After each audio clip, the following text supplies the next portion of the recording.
ಭಾರತ ಗವಾಸ್ಕರ್ ಟ್ರೋಫಿಯಲ್ಲಿ ಮೊಹಮ್ಮದ್ ಶಮಿ ಆಸ್ಟ್ರೇಲಿಯಾಗೆ ಹೋಗ್ತಾರೆ. ಟೈ ಮಾಡ್ತಿದೆ ಮತ್ತು ಇನ್ನೂ 3 ಟೆಸ್ಟ್ ಬಾಕಿ ಉಳಿದಿದೆ. ಆದರೆ ಮೊಹಮ್ಮದ್ ಶಮಿ ಆದಷ್ಟು ಬೇಗ ಕಮ್ಬ್ಯಾಕ್ ಆಗಲಿ ಎಂದು ಎಲ್ಲರೂ ಪ್ರಾರ್ಥಿಸುತ್ತಿದ್ದಾರೆ. ನಾವು ಮೊದಲ 2 ಪಂದ್ಯದಲ್ಲಿ ಶಮಿ ಅವ್ರನ್ನ ನೋಡ್ತೇವೆ ಅಂತ ಹೇಳಿ ಕೇಳ್ಕೊಟ್ಟಿದ್ವಿ. ಆದ್ರೆ ಅವರು ಮೊದಲ 2 ಪಂದ್ಯಗಳಲ್ಲಿ ಕಾಣಿಸಿಕೊಂಡಿಲ್ಲ ಮತ್ತು ಮುಂದಿನ ಪಂದ್ಯಕ್ಕೂ ಏನು ಅಂತ ತಿಳಿದಿಲ್ಲ. ಆದರೆ ಅವರು ಆಸ್ಟ್ರೇಲಿಯಾದಲ್ಲಿ 4ನೇ ಮತ್ತು 5ನೇ ಟೆಸ್ಟ್ ಆಡಬಹುದು. ಸೆಲೆಕ್ಷನ್ ಕಮಿಟಿ ಏನಿದೆ NCA ಕ್ಲಿಯರೆನ್ಸ್ ಸರ್ಟಿಫಿಕೇಟ್ ಗಾಗಿ ಕಾಯುತ್ತಿದ್ದಾರೆ ಎಂದು ಹೇಳಲಾಗ್ತಿದೆ. ಶಮಿ ಅವರು ಇತ್ತೀಚಿನ ತಮ್ಮ ಫಿಟ್ನೆಸ್ ಟೆಸ್ಟ್ ಗಾಗಿ ಬೆಂಗಳೂರಿಗೆ ಹೋಗಿದ್ದರು.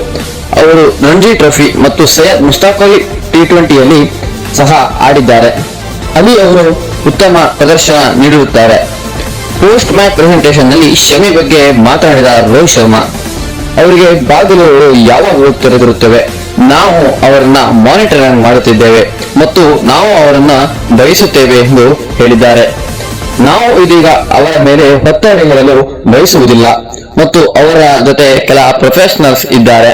ಅವರು ನಿರ್ಧಾರ ತೆಗೆದುಕೊಳ್ತಾರೆ ಮತ್ತು ಶಮಿ ಅವರನ್ನ ಆಡಲು ಯಾವಾಗಲೂ ಕೂಡ ಇಂಡಿಯಾ ಟೀಮ್ ನಲ್ಲಿ ಬಾಗಿಲು ತೆರೆದಿರುತ್ತದೆ. BGT ಸೀರೀಸ್ ನಲ್ಲಿ ಮೊಹಮ್ಮದ್ ಶಮಿ ಅವರು ಆಡೋದು ಬಹುತೇಕ ಕನ್ಫರ್ಮ್ ಅಂತಾನೆ ಹೇಳ್ಬೋದು.